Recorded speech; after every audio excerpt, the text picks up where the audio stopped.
Good morning, students. In our previous lecture, you have learned about the classification, animal classification, and history of animal classification. In the history of animal classification, you have learned that time to time different scientists have tried to classify the animals. Now, today I am going to start our next point, benefits of animal classification, in which the first benefit is study of animals becomes convenient. Convenient means appropriate. With the help of this classification, we can study of a particular animal appropriately. Second benefit, study of few animals from a group helps to understand about that entire animal group. If you want to study of animal from a group, there is no need to study of each and every animal. If you study only one animal, then you can understood about that entire animal group. Third benefit, it gives idea about animal evolution. How the animals get evolved, these information we also get by this classification. Here you think about what is evolution. Evolution is the gradual changes occur in the body of living organism over a long duration.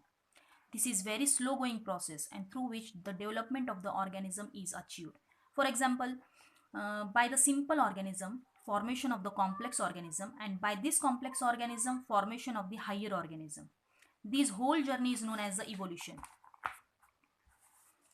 Now the next benefit, animals can be easily identified with great accuracy. We can easily identify the animals accurately if we study according to this classification. Next, it helps to understand the relationship of animals with other living organisms. Now, what is the relation of one animal with other animal? We also understand by this classification.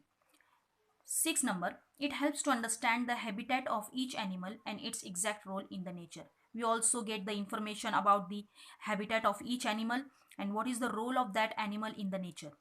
Now the last benefit is it helps to understand various adaptations shown by animals. Adaptation means modification, and these modification occur due to the environmental changes. According to the environment, animals brought the changes in their body, and it is called as the adaptations. These are the few benefits of the animal classification.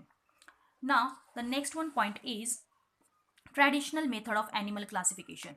Students, you all know about the five kingdom classification, in which the first kingdom is kingdom Monera, then Protista, then Plantae, Fungi, and the kingdom Animalia. In this lesson, we will discuss about kingdom Animalia. Before this five kingdom classification, there is a discovery of the two kingdom classification which was given by the Carl Linnaeus, and after that three kingdom classification which was given by Haeckel, and after this three kingdom classification there is a discovery of the five kingdom classification which was given by Robert Whittaker. Now traditionally the animal kingdom has been divided into two groups, non-chordates and the chordates. They are also known as invertebrates and vertebrates. Okay, and depending upon the presence or absence of the notochord, this classification or this division is brought. Notochord means the vertebral column. If the vertebral column or the notochord is present, animal is known as the chordate, and if the notochord or the vertebral column is absent, then the or animal is called as non-chordate. There are the few characteristics of the chordates and the non-chordates, in which the first one, body is not supported by rod like notochord. Okay, notochord is the supportive structure like a backbone. Okay, in case of non-chordate, notochord is absent. Pharyngeal gill slits are absent. Gill slit is a part of our body when the developing fetus present in the uterus of the mother, lungs are not properly developed. Therefore, fetus breathe with the help of these gill slits. So these are absent in non-chordates. Now the nerve cord. Students, here you will get confused that between notochord and the nerve cord. Notochord is a part of our endoskeletal system, and the nerve cord is a part of our nervous system. In case of non-chordates, nerve cord if present, it is present on ventral side. Ventral side, that is front side. Okay. Now the fourth one, heart if present, it is on dorsal side, that is our back side in case of non-chordate. Okay. These are the few characteristics of the non-chordate. Now there are the few characteristics of the chordate animal. It is totally opposite to the non-chordate.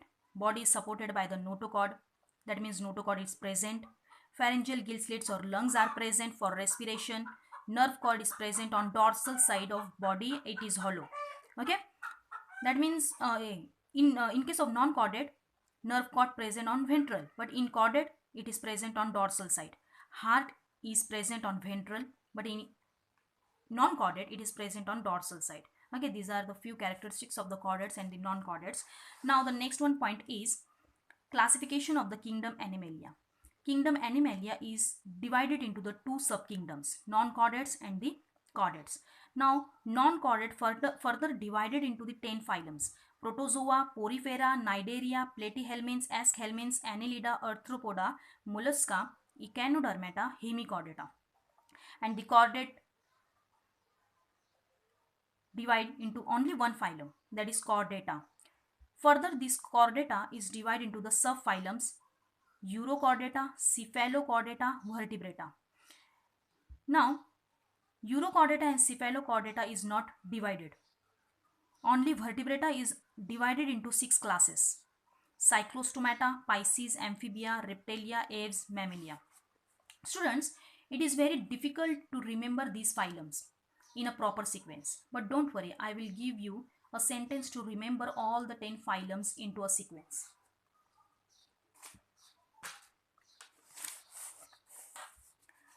Now see here, pretty powerful cat placed an apple around mouse which accord hard. Okay, by this sentence you can easily remember these 10 phylums. Pretty stand for protozoa, powerful for porifera, cat, Cnidaria, placed, platyhelminths, and aschelminths, apple, Annelida, around, arthropoda, mouse, mollusca, echord, echinodermata, hard, hemichordata. Okay, by using this sentence you can easily remember the 10 phylums. Okay, after that,